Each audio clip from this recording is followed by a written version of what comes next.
¿Cómo están, amigos? Muy buenas tardes. Estamos acá, segundo episodio de La Realidad Real. Yo soy Fernando Calmel Solar y, como les he dicho, este programa es para poder expresar y decirles la verdad.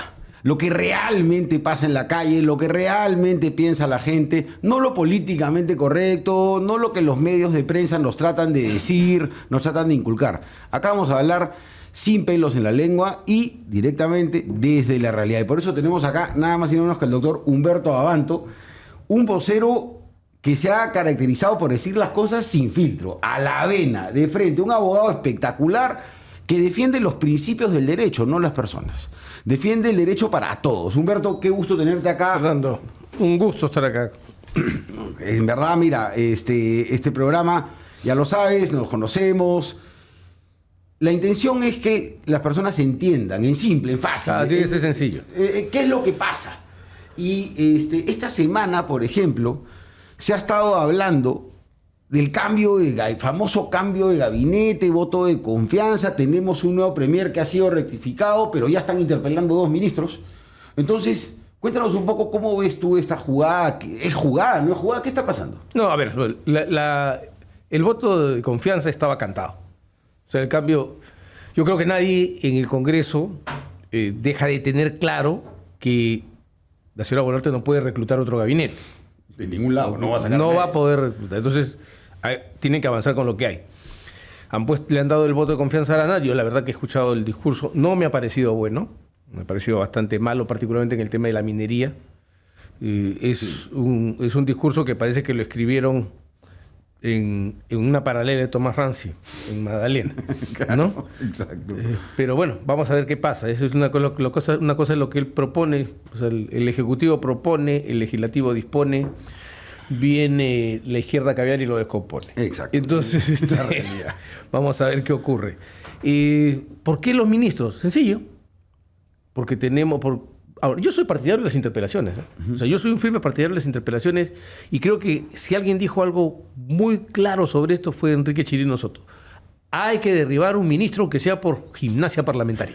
Exacto. Entonces, eso es importante. No, y además la interpelación, para que la gente sepa, no es que lo van a votar, es una facultad que tiene el Congreso de decirle al ministro: señor ministro, ¿qué está haciendo usted en su cartera? Venga y reporte.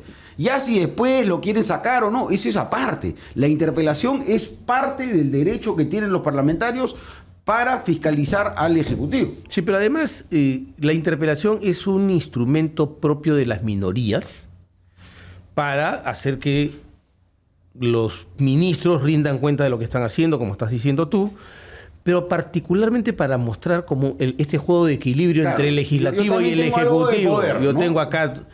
Y además es parte del trabajo cotidiano del ministro. No es como se nos hizo creer en la época de PPK, que es una pérdida de tiempo, que le quitan el tiempo al ministro. El ministro es un dirigente, es un mandante político. Claro. O sea, no es un mecánico que está con su ratchet ajustando la tuerca acá, ajustando la bujía. No lo están sacando de la obra. No está. Es que no vamos a terminar de arreglar el carro nunca si lo sacamos de ahí. Eso no es así.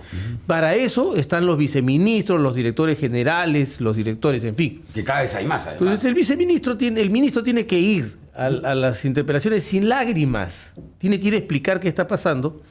Y a mí me parece bien que lo haga. Es importante retornar a la lógica de una democracia auténtica.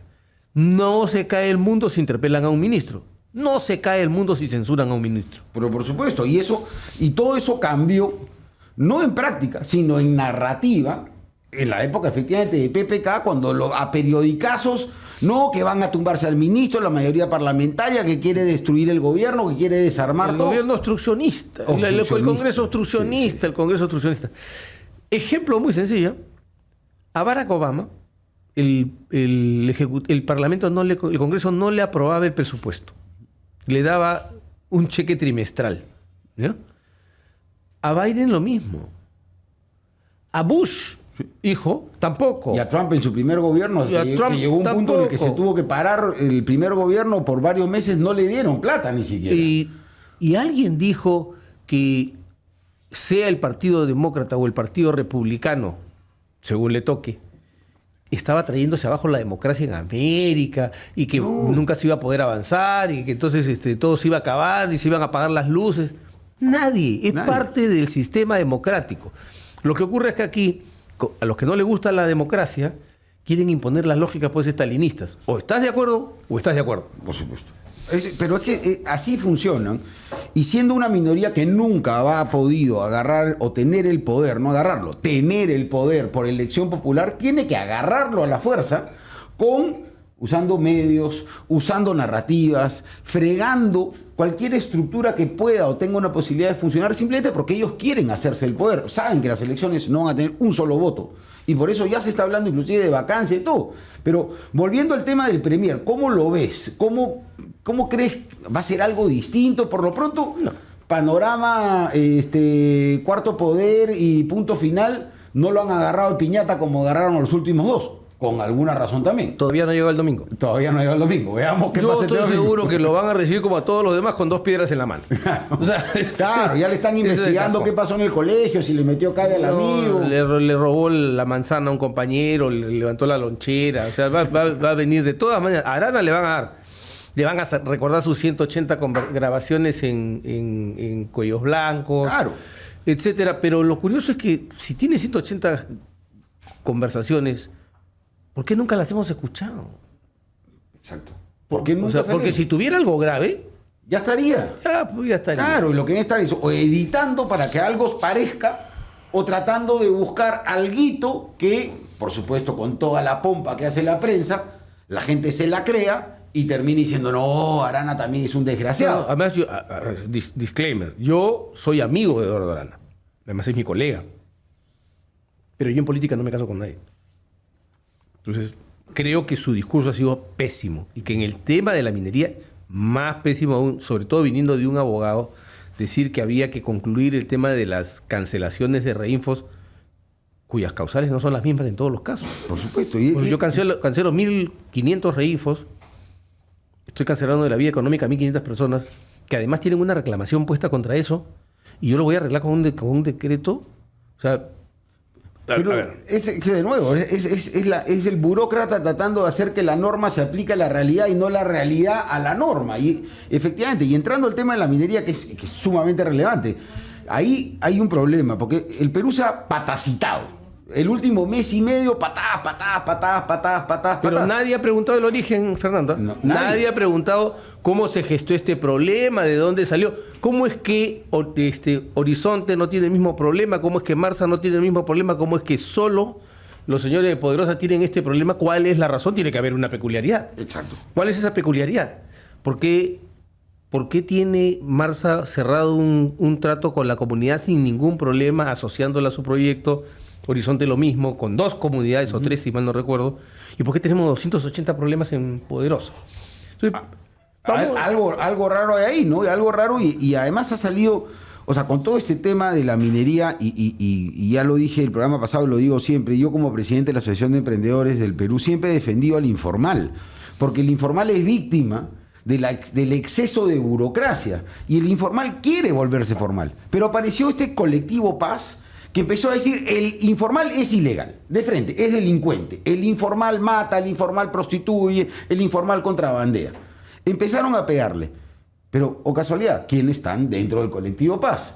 Mineral La Poderosa y otras organizaciones que son Transparencia, y muchas de esas ONGs caviares que siempre aparecen por ahí. Transparencia. Sí, porque Transparencia no tiene nada, porque son los principales opositores a la ley de transparencia para las ONGs. Claro. Pero efectivamente, en ese tema se ha hablado solamente patadas, y se ha confundido. Y como dices tú, se ha metido a todos los reinfos en un mismo saco. Así es. Y además hay contradicciones. Por ejemplo, sale un comunicado, primero con lo que sucedió en Patás. Oye, no, que son proveedores. No, que sí, que no. Pero después, la misma minera Poderosa dice, son proveedores mineros, porque la gente preguntaba, ¿y proveedores de qué? Ah, no, son proveedores de oro. Ok, pero ¿qué son? En proceso de formalización. Entonces, dicen ellos, nosotros les compramos a ellos el oro. Pero la campaña que hacen, y hace 2 días ha salido en Perú 21, no me acuerdo el nombre ahorita, lo veremos ahorita, diciendo no, esta propuesta de que el Banco de la Nación le compre el oro a los informales sería que el banco le compre a los ilegales, porque todos los informales son ilegales y el minero en proceso de Pero cuando ellos compran no es ilegal. No existe. Exacto. ¿Y cuando ellos compran no? No, es que a ver, yo lo he dicho con la mayor claridad posible. Aquí lo que estamos discutiendo es el 56% de la exportación de oro en el Perú. O sea, no nos pongamos con cuentos que, mira, yo estoy pensando en la patria y me preocupan que estos informales, que son unos ilegales, en realidad son unos malditos. No, esto tiene que ver con plata. De todas maneras. Si yo le echo el guante al 56% de la exportación de oro en el Perú, como dirían los argentinos, me lleno de guita. Entonces, ya. Pero aquí la pregunta es, ¿por qué estamos jugando este juego que jugábamos por no cuando yo estaba chico? Tú eres mucho menor que yo, Fernando. Que ese de juguemos en el bosque. No, claro, yo también lo juego. Porque, o sea, yo creo que estamos en la parte en la que tenemos que preguntarnos, lobby, ¿qué estás haciendo? Exacto. ¿No? ¿Qué está haciendo el lobby? ¿Dónde Claro. está el lobby? ¿Qué están buscando? Y esa es la verdadera razón para todos. O sea, la realidad. El Perú, dicen, el Reinfo no ha funcionado. Ninguna ley de formalización en ningún sector productivo del Perú ha funcionado. La informalidad viene creciendo a pasos agigantados y cada norma que sacan los burócratas lo único que hace es empujar a la gente a ser más informal. O a corromper. Por supuesto, porque tienes dos lados. Tienes el que busca cerrar esto para generar corrupción, trabas El administrativas que crea absurdas. dificultades para ganarse facilidades. Exacto. Así es sencillo. Efectivamente. Y, por supuesto, y el que crea dificultades para eliminar a la competencia. Por encargo. Por supuesto. No, eso es- claro, por supuesto. El burócrata sicario y el burócrata apretador. Uno Tiene- de los dos problemas graves. ¿No? Con una prensa afín, además, que claro, denuncian cuando un dirigente minero va al Congreso, pero no qué no puede dicen ir? que determinadas empresas... ¿Y por qué cuando Pablo de la Flor va al Congreso nadie dice nada? Exacto, pero además no solamente eso. Que la tiene soci- todo el derecho de ir a Por cabildear los supuesto. intereses que le parezca. Y la Sociedad Nacional de Minería, como muchos gremios, inclusive la Asociación de Emprendedores del Perú, tenemos derecho a tener representantes parlamentarios, coordinadores ahí dentro del Congreso para estar conversando. Cualquier ciudadano tiene el derecho Además, de disputar sus intereses. efectivamente. Un ejemplo, en el sistema norteamericano, como la votación es por distrito cerrado, ¿no? Por distrito multiplic- y la relación del congresista con sus electores Es día a día. es así. ¿Por qué? Porque sabe que si pierde, como el esquema es el que gana toma todo, si pierde se queda fuera. Exacto. Entonces tiene que estar ahí. ¿Cuál es el problema? Porque a mí sí me pareció absolutamente vergonzoso, bueno, realmente propio de su historia, que el diario El Comercio ponga una portada diciendo: partidos tienen representantes de los mineros Claro. informales. ¿Y? Cuando además, en la misma data que dan ellos, no era ni el 10% de los dirigentes que decían. Además, ¿qué cosa? Por tener una actividad que al comercio no le gusta, perdemos nuestro derecho De participación política. participación ciudadana. No, es imposible. Y cada quien puede estar en el partido que le dé la gana. Investiguemos quiénes están, cómo están. Pero a ver, ¿no era el mismo comercio que promovía que se incorporara a la política a los informales de Gamarra? ¿Será que los informales de Gamarra no exportan el mismo volumen que exportan estos? Y entonces el esquema, los mineros informales, Claro, entonces la porque cosa va por ahí. Es un ataque a un sector, es un ataque específico a un sector y ese es el problema. Y además, Bueno, nuevamente, follow the money, follow the money. exacto. Sigan el dinero y van a ver de dónde viene el cuento. ¿dónde están? ¿Qué ha pasado? ¿Por qué están cerrando ahora un puente en Patás? Están redirigiendo el tráfico para que el mineral pase por un solo lado. Justo se han puesto a remodelar un puente. ¿Qué ha pasado? ¿Qué ha pasado con el estado de emergencia? ¿Cuántos, no sé, si son tan ilegales, tan corruptos, tan desgraciados, cuántas bandas criminales han encontrado dentro de los socavones con los mineros en su casa? Ninguna. Hay crimen organizado. No y hay que tenemos olvidar que ahí se produjo el famoso operativo Topos del Frío. En plena pandemia metieron a la cárcel a gente que acusaron de cometer minería ilegal en zona urbana. Sí. Sí, Y no. resultaba que en esa zona no había zonas urbanas, que se crean por ordenanza municipal claro. de la municipalidad provincial. Y lo que presentó la Fiscalía, auspiciada, estoy seguro, por alguien, fue un documento del gobierno regional que decía que esa era una zona urbana, un órgano completamente incompetente. Entonces, estas cacerías ¿Qué pasa cuando alguien comienza a tomar tanto poder que puede controlar fiscales, policías, jueces y políticos? Entonces uno tiene que empezar a preguntarse, entonces, ¿aquí quién es el padrino? Eso te iba a decir. O la madrina. Me hace acordar a la película del Padrino.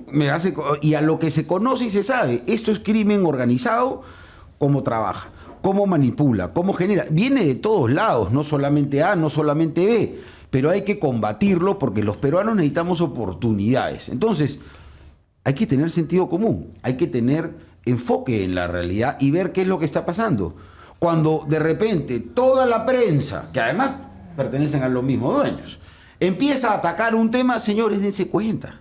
Algo malo está pasando. Y cuando hay algún escándalo... No me gusta que siembres dudas sobre la prensa porque lo hemos visto, lo bien que se manejó con el caso de Vizcarra, lo bien que se manejó con el caso de Pedro Pablo Kuczynski, lo bien que se manejó con el caso de otro honestísimo caballero como don Ollantumala, efectivamente, o con don Alejandro Toledo. O sea, por favor, nosotros, me parece absolutamente injusto de tu parte que hagas esas insinuaciones perversas. Efectivamente, nunca protegieron a Vizcarra, siempre lo denunciaron. Así estuvieron pendientes de que a nadie le metieron, no promovieron una escalada de violencia en el país jamás para votar al señor Merino. No. Eso no tienes razón. Siempre han sido muy imparciales. Así es. No, es un partido objetivo político sobre más. todo. Es un partido político más que viene de la mano de toda esta mafia que no quiere perder el poder. Y ahí es un tema de lo que tú has hablado en muchas de tus columnas. ¿Qué hacemos con el Poder Judicial? Porque yo soy un convencido de haber conversado contigo, escuchar tus columnas, de que la única manera de terminar con la delincuencia, la corrupción, los malos policías, los malos cualquiera, es con un sistema de justicia que sea justo. Que funcione. Y no tenemos un sistema de justicia justo en el Perú. No, ni siquiera tenemos un sistema de justicia. Ni siquiera tenemos un sistema de justicia. Tenemos una banda de perseguidores. Tenemos un aparato que funciona para cualquier cosa menos para hacer lo que tiene que hacer. Entonces, yo sí recuerdo que Javier Vallerresta decía eso, ¿no? O sea, hagamos siquiera un sistema de justicia verosímil. Ya, o sea, que no sea verdadero, no importa, que parezca, pues que no. Entonces, ya, el punto para mí está aquí. Estas son organizaciones piramidales. Entonces, hay que pensar como nos pasó con Sendero Luminoso o como nos pasó en el Perú con los españoles, con los incas. Cortas la punta de la pirámide y el cambio viene solo. Entonces, tienes que poner 29 jueces supremos en la Corte para cambiar la sala plena de la Corte Suprema y tienes que poner 5 o 7 nuevos fiscales supremos para cambiar la Junta de Fiscales Supremos. A partir de ahí, dar leyes que permitan, por ejemplo, hay una pequeña reforma constitucional, una disposición transitoria que insertar para hacer un llamamiento a una ratificación extraordinaria por parte de la nueva Junta Nacional de Justicia. Entonces, todos a revisarlo. ¿Cómo está tu carga?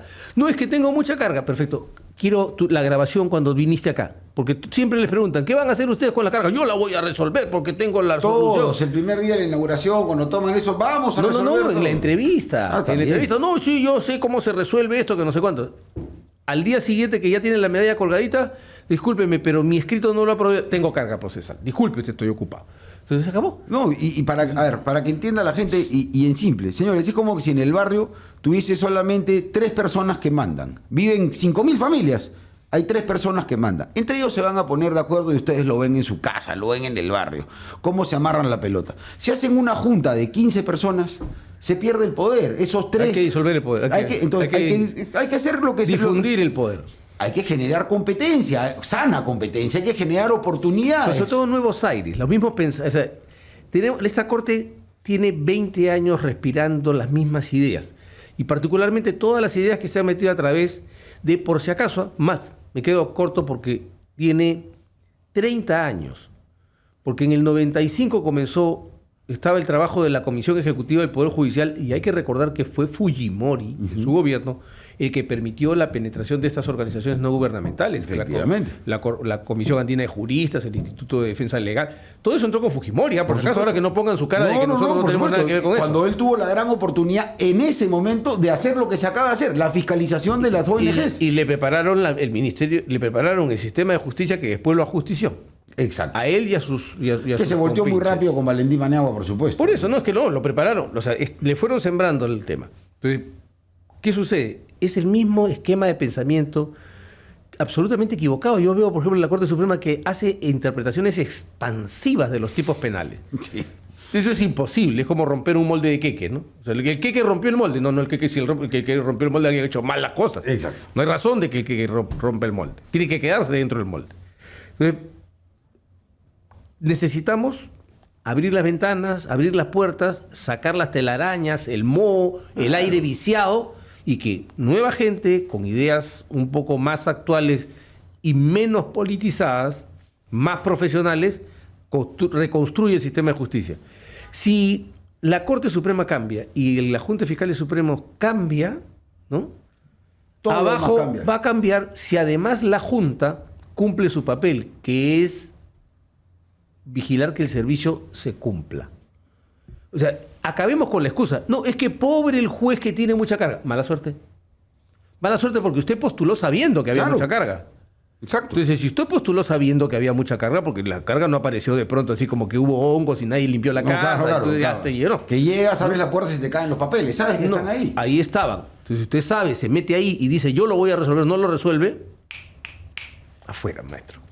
Afuera. Pero, entonces, una reforma del sistema de justicia es básico. Y eso no depende, desgraciadamente, no depende del voto popular, depende de la voluntad de las autoridades, pero además también de que todos los ciudadanos le exijamos. Ya las encuestas lo dicen, el 80%, el 75%, 78%, distintas encuestas, no confían en el Poder Judicial. 90%. No, y hay gente que le tiene más miedo al Poder Judicial que a los delincuentes. ¿Y no le falta razón? Tiene toda la razón, porque al final terminan siendo igual de delincuentes, porque la justicia en este país es el que mejor paga. Entonces, teniendo más jueces, o más fiscales, o más todo, por lo menos va a ser más difícil coimear. Mira, así de simple, empecemos por ahí, porque ya no tenés que coimear a uno, va a tener que coimear a muchos más, para que no se pongan de acuerdo. No, pero además, a ver, si uno mira, a ver, los países exitosos tienen sistemas de justicia eficientes. No son maravillosos, no son perfectos, tienen defectos. Y también son manejables, como vimos que pasó en Estados Unidos, que empezaron a perseguir a Donald Trump por años. A Trump y a otras personas. Entonces ya, perfecto. Pero la gente cree. La gente aquí confía. Nadie cree. No. Entonces, es como otro tema que te pongo aquí en la mesa, que es el asunto de las comunicaciones telefónicas. ¿Tú hablas por el teléfono o hablas por app? Por el app. ¿Y por qué? Porque nadie confía en el teléfono. ¿Y por qué todo el mundo habla por apps y nadie dice nada? O sea, ¿por qué todos estamos seguros de que nos escuchan las llamadas y nadie está haciendo nada? O sea, ¿se dan cuenta? O sea, estamos consintiendo en la típica que hacemos los peruanos, sí, que dribleamos el problema. Es que como somos un pueblo viejo, claro, lo evadimos y nosotros le damos la vuelta al muro, no lo tumbamos. Claro, y nos vamos acostumbrando y lo dejamos ahí. Y un ejemplo, aunque suene absurdo, es totalmente distinto, es lo que pasa con la carretera. Las carreteras en el Perú. Viene el Huayco, hacen el desvío y nunca arreglan la carretera. La gente sigue usando el desvío o sea, la carretera al norte, que recién la están terminando, tenía los desvíos que hizo Fujimori en el año 98 y ya se habían vuelto parte de la carretera y el concesionario las pintaba nomás. No arreglan nada. Lo temporal se vuelve permanente. Y lo malo, nos acostumbramos, ya nadie pitea cuando alguien se pasa la luz roja. Antes sí. No, el policía además le dice, oiga, me ha cerrado. Pase. Ya, ¿se acabó? Sí, no, olvídate. Y, no, entonces, es definitivamente el sistema de justicia. Es porque saben que no va a haber ningún efecto. Entonces, yo puedo hacer cualquier cosa porque no va a haber ningún efecto, no va a haber castigo, no va a haber consecuencias. No tengo consecuencias. Este es un mundo, el Perú es un país maravilloso en el que yo puedo hacer lo que quiera y no voy a tener consecuencias. Es el paraíso de los delincuentes. A menos que me pongan la mira tus amigos. Ah, no, por supuesto. Por supuesto. Lo único que tiene consecuencias si tú te cruzas por el lado equivocado de esta mafia política que maneja el Poder Judicial, ahí sí, por supuesto. Te meten preso de inmediato, te tienen años en la cárcel sin justificación y después de 10, 15 años te dicen, ay, ya no hay pruebas para empezar el juicio. Claro, pero te vas de frente al hacer la cola de la ONP y no te va a tocar pensión porque no completaste los años porque estabas en la cárcel. Efectivamente, ¿no? Entonces, el sistema de justicia es básico para el cambio. ¿Tú crees que se puede hacer algo con este nuevo premier? Y, o sea, no, yo no espero mucho del premier. Espero que la señora Boluarte se dé cuenta. La señora Boluarte tiene que percatarse de que tiene en su mano, en su poder de hoy, está la capacidad de definir a dónde va a ir cuando salga por la puerta de Desamparados. Efectivamente. Ella decidirá si quiere ir ¿A los Halcones en Surquillo o a la avenida Guaylas en Chorrillos? Efectivamente. Eso es lo que tiene que definir. Ella tiene que decidir. Aunque debería ser la Diroes, ¿no? Porque ha sido presidenta, pero vamos a ver qué pasa ahí. Pero es que es difícil porque es mujer, ¿no? Aparte, o sea, van a ser más celdas, pero sería la primera vez que haya un penal mixto en el Perú, ¿no? Bueno, pero efectivamente, y eso la presidenta Dina Boluarte tiene que tenerlo claro. Efectivamente, si ella ha cometido o no ha cometido, tiene el cargo de conciencia, no importa. La van a juzgar de todas maneras porque de todas maneras. No. O sea, ella ha cometido un grave delito, un gravísimo delito, que va a ocasionar que la persigan hasta el infierno. Hasta el cielo no pueden llegar. Muy bien. ¿No? ¿Por qué? Porque los ha desenchufado, les ha arrancado la mamadera del Estado. Por supuesto. Y eso no se perdona. Eso no se perdona. Eso no se perdona. Ya no hay ambiente, ya no hay cultura. ¿Por qué no hay marchas? ¿Alguien se ha preguntado por qué antes con qué facilidad se hacían las marchas? Porque y hoy día nadie encuentra las zapatillas. Nadie sería. Malditos rateros se han metido. Amarrárselas, efectivamente. Porque estaban financiados por el Ministerio de Cultura, que financiaba estas ONGs. Por SUNEDU y sus bachilleres, que eran los que supervisaban el sistema universitario. Una de las cosas que la nueva administración de la SUNEDU no ha sabido publicitar es la cantidad de bachilleres que supervisaban la educación. Y les ha cortado también la mamadera que tenían desde adentro del Ministerio del Interior, porque lo tenían copado y todavía lo pelean. Y ahí viene el odio con Santibáñez. Por supuesto. Y hay que sacar al ministro, lo golpean, lo persiguen. Señores, hemos tenido más de 30 ministros en los últimos 15 años. Y como dices tú, los únicos que no han cambiado, hemos cambiado presidentes, hemos cambiado ministros, hemos cambiado congresos, hemos cambiado alcaldes, gobernadores regionales, hemos cambiado hasta de cabecillas de delincuentes. Han heredado a sus hijos. Los únicos que no han cambiado es el Poder Judicial. Ellos siguen siendo lo mismo. César San Martín sigue a la cabeza de esto grupete que se armó. Ojo que todavía no ha caído el telón, ¿eh? La señora Fujimori, víctima de su síndrome de Estocolmo, todavía tiene puestas 2 reconsideraciones para el rechazo de la ley que les daría la extensión hasta los 75 años a los jueces supremos. No puede ser, se sigan haciendo leyes a medida, ya se acabó, porque además vienen manejando todo esto desde, como dices tú, desde los años 90. Desde el jurado de honor. Sí. De Fujimori. Pero el poder absoluto lo llegan a tomar, yo estoy seguro, el momento que José Ugaz, que había sido declarado procurador por Fujimori, obtiene el poder de las maletas de Montesinos. Ahí es donde adquieren el poder para sobornar, chantajear y meter a toda esta filosofía caviar dentro de las empresas, porque en esos videos estaban empresarios. Vimos el video de Agustín Mantilla, vimos el video de Samuel Winter. ¿Por qué nunca vimos el video de Chicho Mome? No, por supuesto. ¿Tú lo has visto? Yo no lo he visto, pero está el video de mi padre y lo sacaron varias veces. Y mi padre fue con Chicho Mome al cine. Pero además es más bacán, porque si tú les caes bien, sale tu video y encima dice que viste, qué inteligente. Acuérdese de Santisteban de Noriega, que en paz descanse si puede, ¿no? Sí.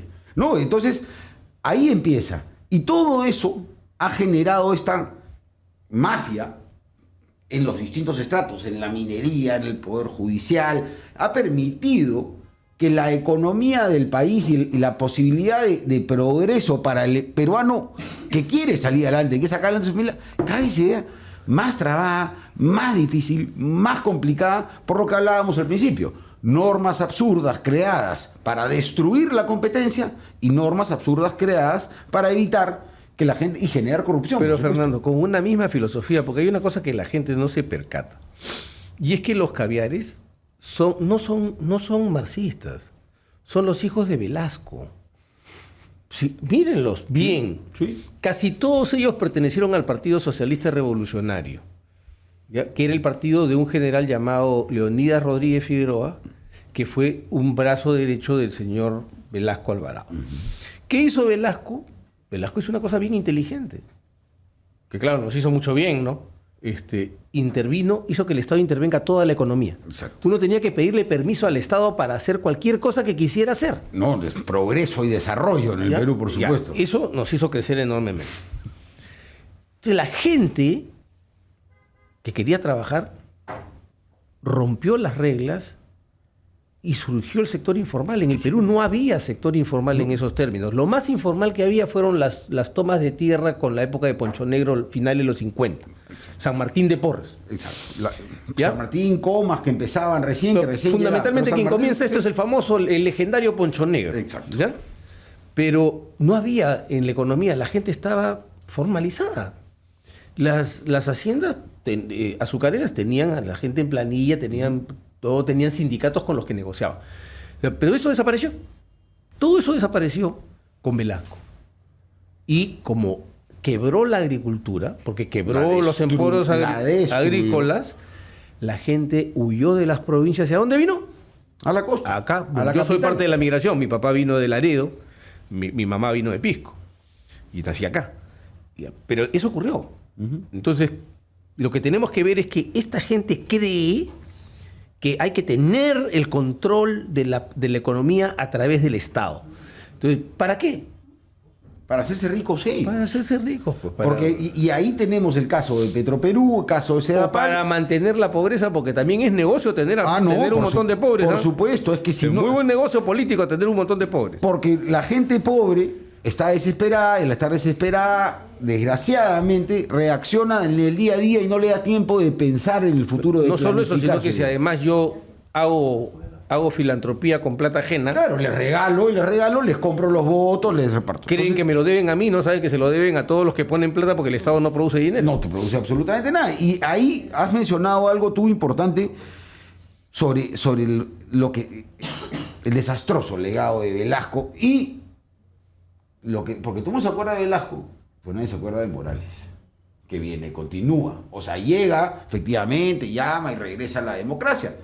Pero no fue solamente Velasco. O sea, porque la Constitución del 93 recién es la que cambia, porque hasta ese momento, el 69, permitía la expropiación, no permitía... Aún hoy está la permitida. Lo que ocurre es que el punto es que no supo desatar todo, porque además era un periodo en el que se creía en esas cosas, hay que recordar. O sea, hay un contexto distinto. Hay un periodo 60-80 en el que todo el mundo cree estas cosas, hasta que en 1989 aparece esta figura disruptiva, encantadora, extraña, con la que yo no comparto todo lo que pensaba, pero que me pareció muy interesante su aparición, que es doña Margaret Thatcher. Y en 1980 aparece Reagan en los Estados Unidos y comienza la ola liberalizadora, que se fortalece y se consolida en 1989 cuando se demuele el muro de Berlín. Aquí hago un paréntesis. El muro de Berlín no se cayó. Yo a todos mis amigos me permito decirles, dejen de repetir el eufemismo de que el muro de Berlín se cayó. El muro de Berlín no iba caminando por ahí, miró a otro sitio y tropezó, se cayó. No, millones de personas hartas de la esclavitud y del hambre y de no poder opinar, ni pensar, ni nada, decidieron demoler ese muro. Y efectivamente, y no fueron los de la derecha anticomunista, fueron los que estaban encerrados en el lado comunista, los que por desesperación empiezan a romper y a destruir, y eso es lo que socava, lo que finalmente termina destruyendo a la Unión de Repúblicas Socialistas Soviéticas. Y entonces eso termina ¿con qué? Con que la gente dice sí, el mercado. Pero ¿qué ocurrió con el lado contrario de lo que estaba hacia el otro lado de la cortina de hierro? Lo de siempre. O sea, una vez que se demuele el muro de Berlín, ¿no? Lo que dicen es, aparece el famoso Francis Fukuyama y extravía a todo el mundo con su librito El fin de la historia. Dice, ya ganamos, se acabó el tema, la democracia y el mercado han quedado instalados para siempre, la profecía de Hegel se cumplió. Nada más falso. Y te digo, no se preocupen más de las ideas, eso es basura, vamos a hacer negocios, chicos, rica platita para todos. ¿Y qué pasó? Abandonamos el mundo de las ideas. Los damnificados de la demolición del muro de Berlín se reciclaron, se metieron a la academia, chaparon un poco de las ideas, tomaron un poco de las ideas de Foucault y de otros pensadores franceses que no tenían éxito en Francia, pero las llevaron a Estados Unidos, ¿no? Foucault, Derrida y otros, y crearon el posmodernismo. Entonces, la verdad dejó de existir. El posmodernismo Sí, la verdad no existe, es tu percepción del exacto. mundo. El mundo no existe, el mundo es lo que tú percibes. Ha ayudado, por supuesto, de las ideas de Gramsci, ¿no? Que es además de cómo desarrollar la batalla. Y ahí es donde empiezan. Y todo eso es lo que nos genera estos conflictos en los que las minorías tienen que mandar, que la democracia ya no es la elección. No, la dictadura de los votos. No, es que más ya no somos iguales. No. Porque si yo soy más oscuro que tú me oprimes a mí.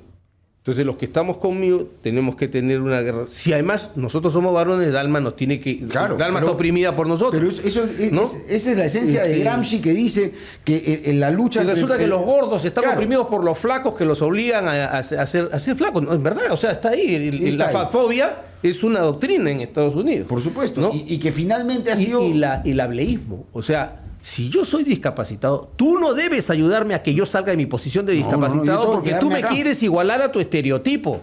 Y por lo tanto, déjame a mí sin silla de ruedas. Que yo me arrastre por ahí porque... Pero que el Estado me pague, que el Estado me favorezca, que tu empresa me contrate con beneficios. Eso es lo que se ha vivido.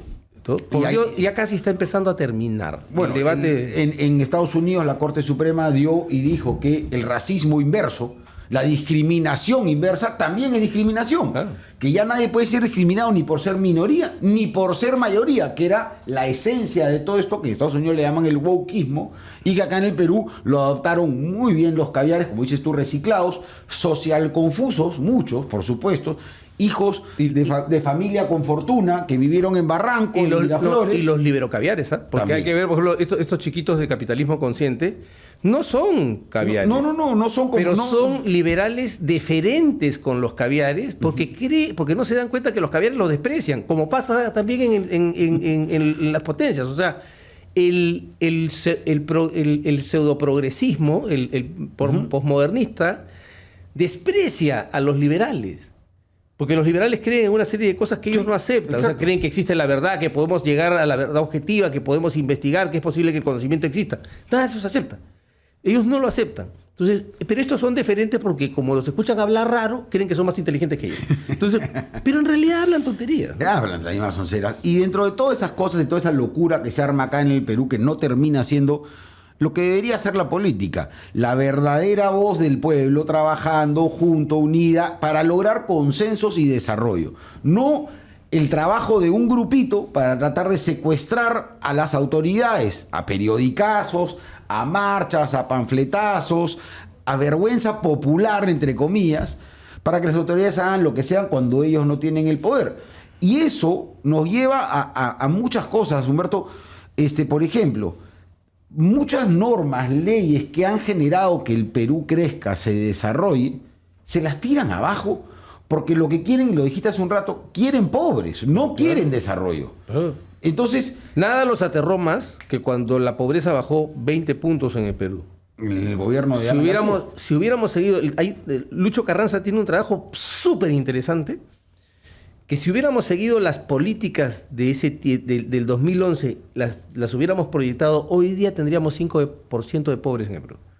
Es decir, tendríamos 22% menos de pobres. Pero entró Humala con todo este séquito caviar, permitieron y bloquearon el desarrollo minero, que la minería es la riqueza sobre la cual el Perú se debe construir. No es el mendigo sentado al banco de oro, hay que agarrar el banco de oro y producir, generar. Tenemos que trabajar. También el agro, también la pesca y por supuesto el turismo. Pero es que hay un espacio para las ideas. El gran problema está en las ideas, porque cómo vea el mundo cambia de cómo voy a enfrentar yo el mundo.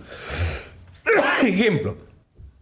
Todos sabemos, pensando en una fábrica de embutidos, que por aquí entran los chanchos y por acá salen las salchichas. Bueno, vino Humala y nos dijo que por aquí entraban las salchichas y por ahí iban a salir los chanchos. Porque no hay que crecer para incluir, hay que incluir para crecer. Entonces por acá iban a salir los chanchos caminando una vez que metíamos las salchichas. Y la gente aplaudió y nadie en los medios de comunicación dijo nada. Nadie lo criticó. Por supuesto que no. Lo aplaudieron y dijeron que era la respuesta al neoliberalismo de García, que había reducido la pobreza. Entonces, y peor, porque García se encerró en Palacio y no hizo política. Aquí hay una diferencia importante que no se puede perder de vista. García fue un fracaso económico, pero un éxito político en el 85-90. Claro. Fue un éxito económico y un fracaso político porque no predicó. No predicó, no se dijo lo que se estaba haciendo.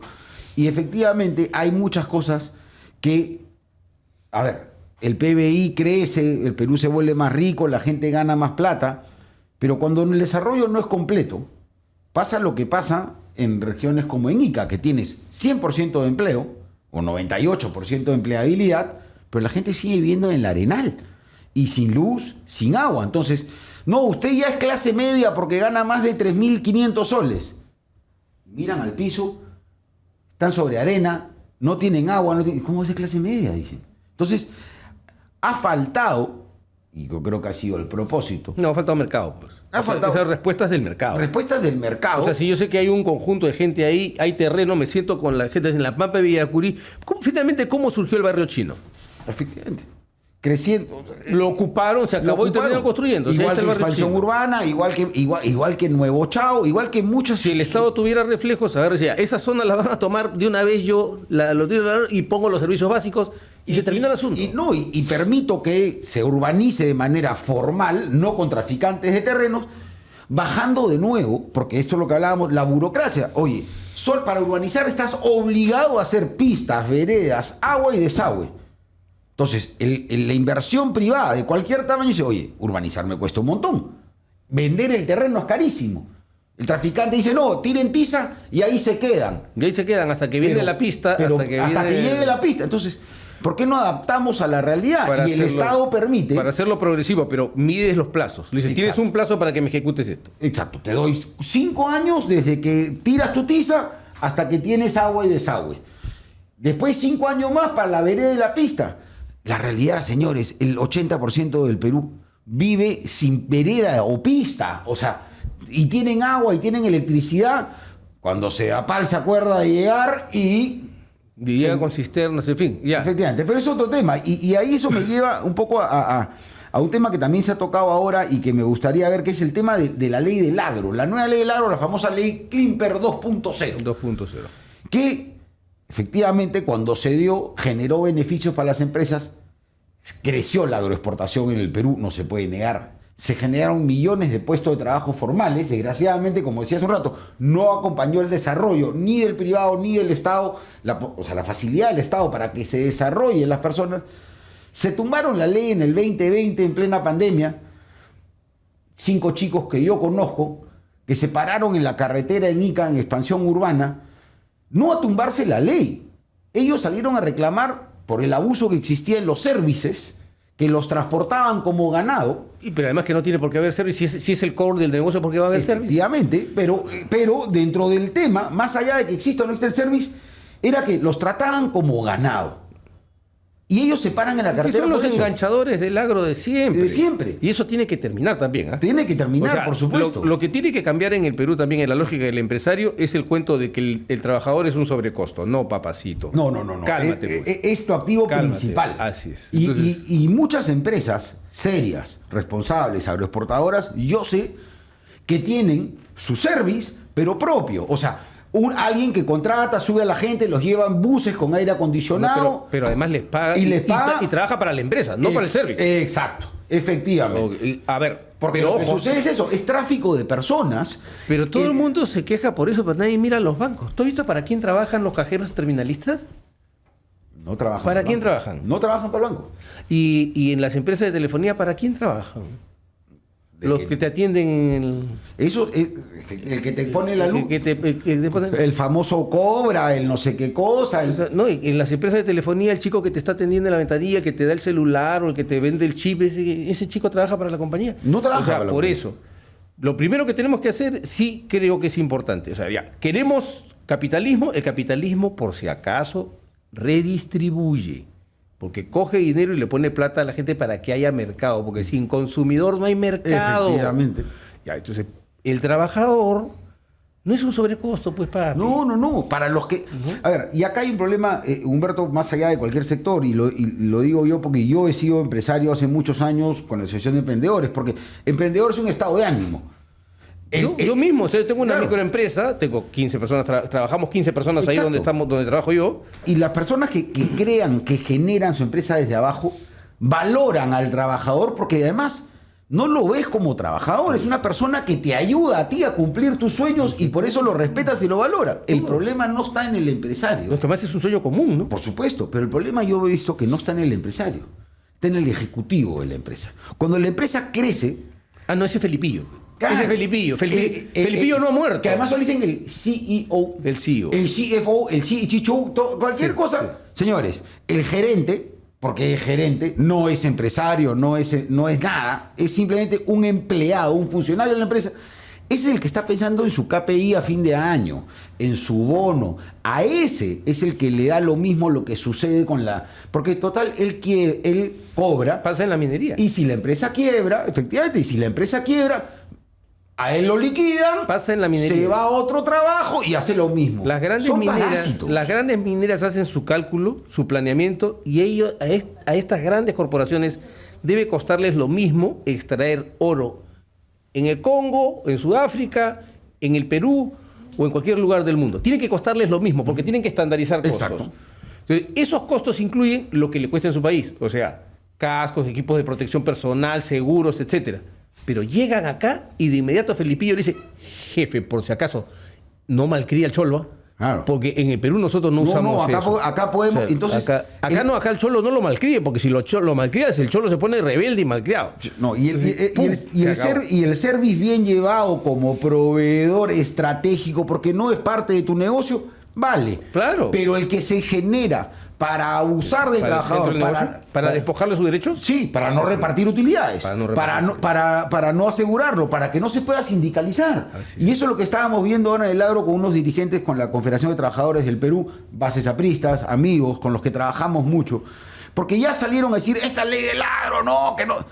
Esta ley del agro en este caso, en cuanto al tema laboral, no toca el régimen laboral, sigue con los mismos beneficios para los trabajadores, lo cual es bueno. Que habría que mejorarlo. Tendría que contener la prohibición del service para el core del negocio. Y exacto. Y ahí eso sí tendría que tener. Es uno de los temas, ¿no? Y ahí, esos son muchas de las trabas. Y como dices tú, están en la minería, están en el agro, están en todos lados.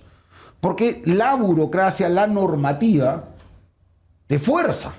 Te fuerza porque tienes... El Estado no te acompaña. El Estado, ¿para qué le voy a decir a ustedes que no están viendo? No, sí te acompaña. Te acompaña torturando. Claro, son los extorsionadores principales. Pero te acompaña. O sea... no te sientes tan solo. No, yo siempre he dicho que los primeros extorsionadores del Perú venían con chaleco amarillo, fiscalizadores municipales y la SUNAT y todos ellos. Pero si tuviésemos un Estado amigo que en vez de decirte, ok, qué bien, tienes empresa, págame.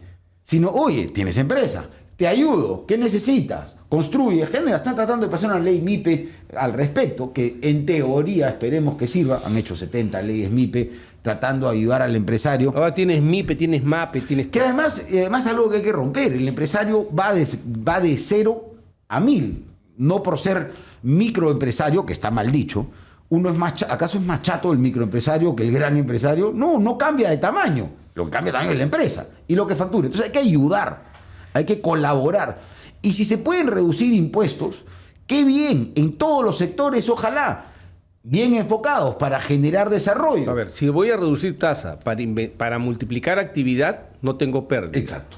¿No? Porque se genera, porque se retorna, no en el impuesto de la empresa, sino en el consumo que se genera en base a lo que tú esto que los economistas con cara de sabio dicen la curva de Laffer, ¿no? O sea, si yo subo mucho los impuestos, la recaudación va a caer porque la gente va a pagar más, va a trabajar menos.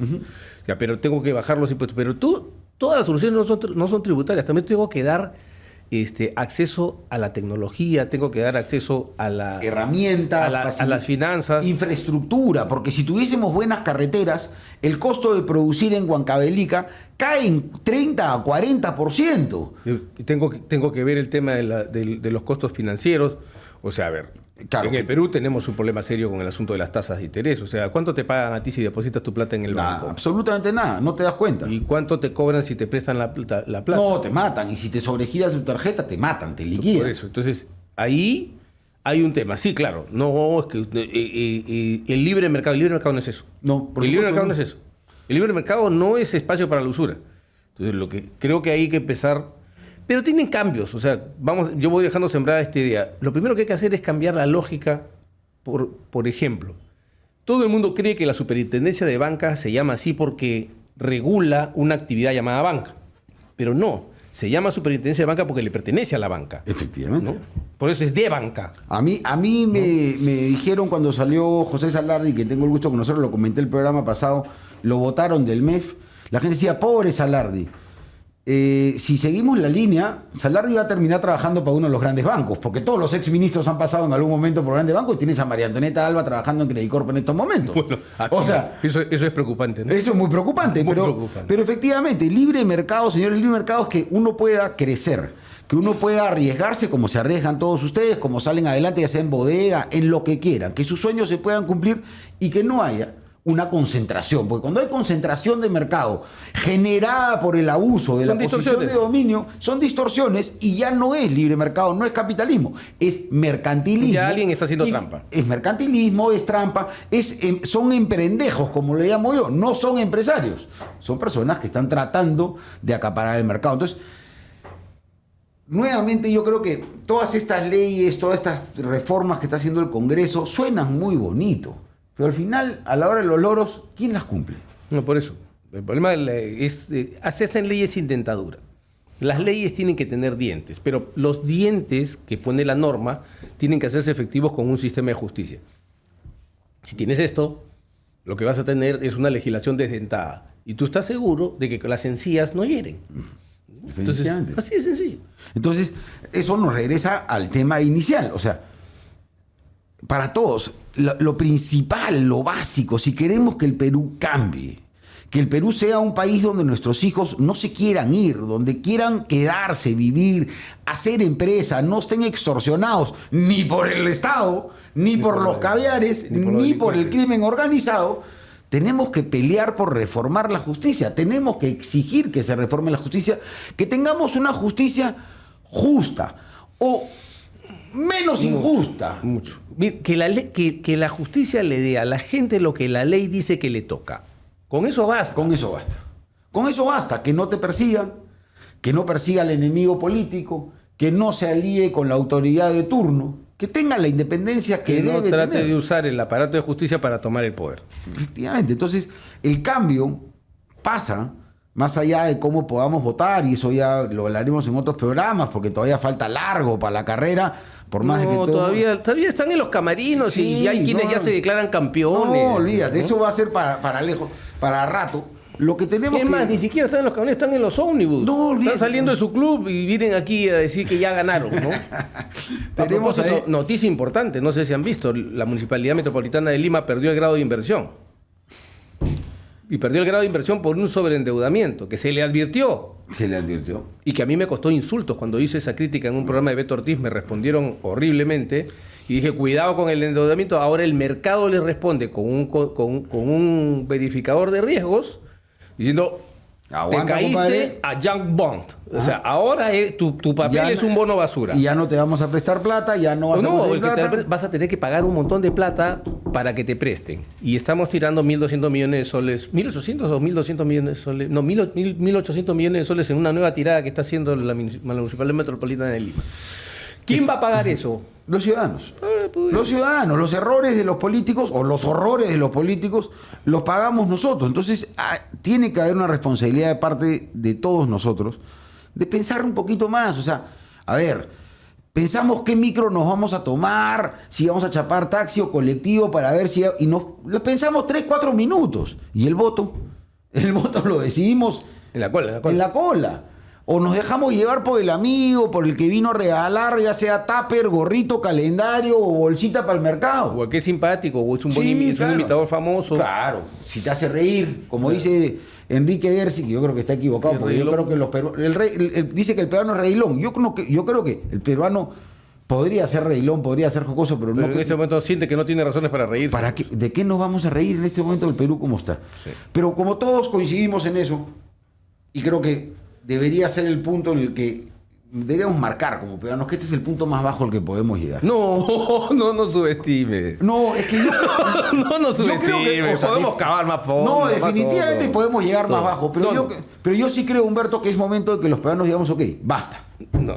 No subestimes. Yo me he atrevido a vaticinar que después de las elecciones del 26 vienen las elecciones del 28. Yo coincido contigo.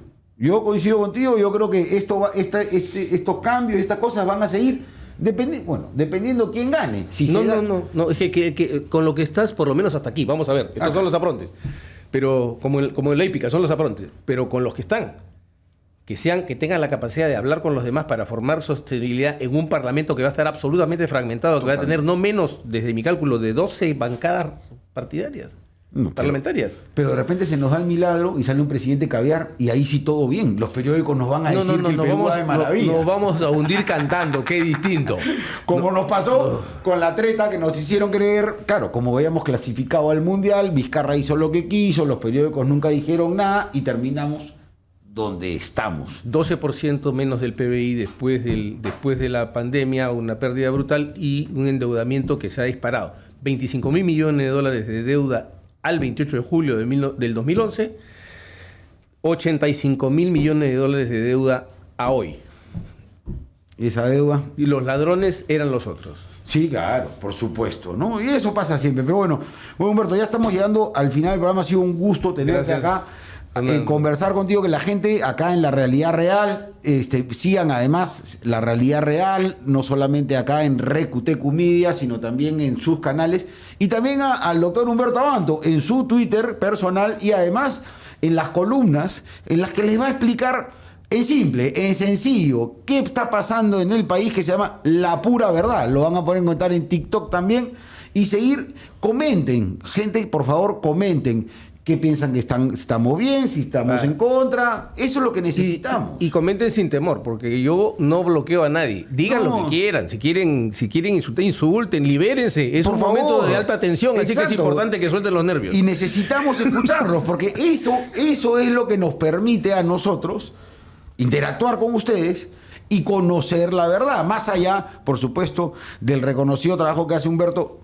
Ustedes ven la parte en la que aparece en las audiencias y en la televisión, entrevistas, pero Humberto además hace un trabajo maravilloso en el Perú, que muy poca gente sabe, pero yo me atrevo, yo lo voy a decir, de ayuda, de apoyo, y va a muchos lugares del país a ayudar, a trabajar con gente, a rescatar personas, niñas, y apoyarlas para que se desarrollen. Y Humberto, ese es un trabajo que me tomo la libertad de contarlo, la gente no lo sabe, ese lado tan humanitario que tienes y que apoya tanto al Perú y que es la esencia, por eso de lo que te hace a ti una persona justa en todo este tema. Gracias, Fernando. No, muchísimas gracias a ti, Humberto, ha sido un gusto tenerlos a todos. No se olviden seguirnos, campanita y comentar. Si no comentan, no se quejen. No vamos a poder hablar de lo que a ustedes les gustan, no vamos a poder tocar los temas y de repente insulten también si quieren, no hay problema, pero digan con argumentos para nosotros poder tratarlos acá en el programa y qué más, de repente, hacer un en vivo con ustedes. No habría ningún problema. Gracias, Humberto, ha sido un gusto tenerlos a todos en el programa. Ya saben, La Realidad Real, no se olviden de seguirnos en todas las redes sociales.